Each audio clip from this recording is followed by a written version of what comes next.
Coucou les amis, j'espère que vous allez tous très bien. On se retrouve aujourd'hui en cuisine pour une recette très classique dans la gastronomie française. Il s'agit de la sauce béchamel. J'ai décidé cette année de vous faire de temps en temps, assez régulièrement, des recettes très simples qu'on utilise beaucoup en cuisine et que parfois on ne sait pas faire. C'est typiquement le cas de la béchamel. Alors la béchamel, c'est une recette très simple à réaliser, vous allez le voir. Il suffit de 3 ingrédients qu'on a tous dans notre placard. On y va? Allez, c'est parti pour une béchamel.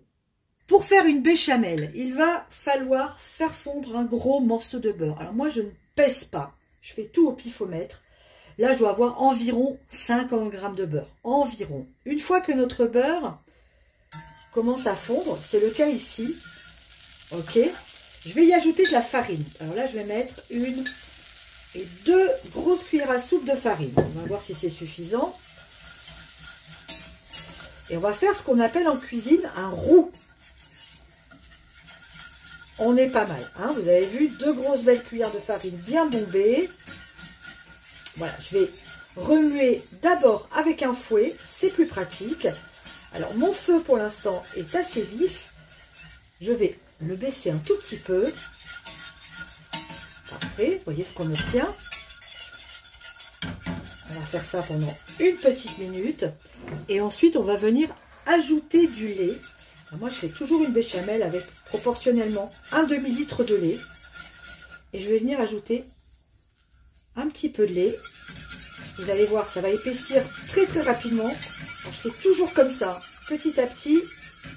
Voilà, vous voyez, hop, c'est déjà très épais. Allez, on rajoute du lait encore. Avec notre fouet, toujours. Encore un petit peu. Ok. Voilà, on est pas mal.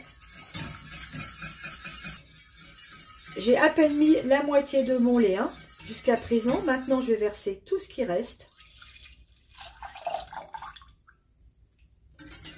On va remuer. Et là, on va changer d'ustensile. On va prendre une cuillère en bois. On n'a plus besoin de notre fouet.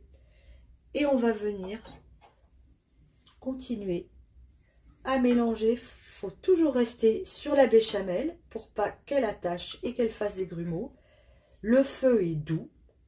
Et maintenant, on va venir attendre que notre sauce épaississe. Tout doucettement, tout gentiment. Ça va prendre plusieurs minutes. Ça fait 5 bonnes minutes que je tourne ma béchamel. Vous le voyez, la sauce épaissit. Regardez, elle est encore liquide. Il faut vraiment attendre qu'elle nappe bien notre cuillère. Et c'est à ce moment-là qu'elle sera parfaitement cuite. Ça y est, ma béchamel est cuite. J'ai éteint mon feu. On est à une dizaine de minutes de cuisson. Regardez cette sauce. Vous voyez ce que je vous disais? Regardez le nappage. Voilà, ça nappe la cuillère. Là, elle est parfaitement cuite. Elle est superbe. Alors maintenant, qu'est-ce qu'on va faire? Eh bien, on va l'assaisonner avec un petit peu de muscade, un peu de sel, un peu de poivre. On mélange et c'est prêt. Alors, je vous le redis, pendant tout le processus de cuisson, ça ne doit absolument pas bouillir. C'est très important. On fait ça à feu doux, ça monte gentiment, vous avez vu. Et 10 minutes, franchement, c'est rien du tout pour réaliser une belle sauce comme ça. Elle est superbe. On goûte?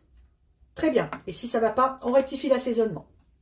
Voilà les amis, on vient de réaliser ensemble une béchamel en à peine 10 minutes. Alors je sais, oui, que beaucoup d'entre vous savent déjà faire cette sauce. Là, je m'adresse à toutes celles et ceux qui se disent que c'est insurmontable de réaliser ce type de sauce, un peu comme la mayonnaise. Eh bien, pas du tout, vous l'avez vu, c'est très facile et c'est tellement meilleur quand c'est fait maison.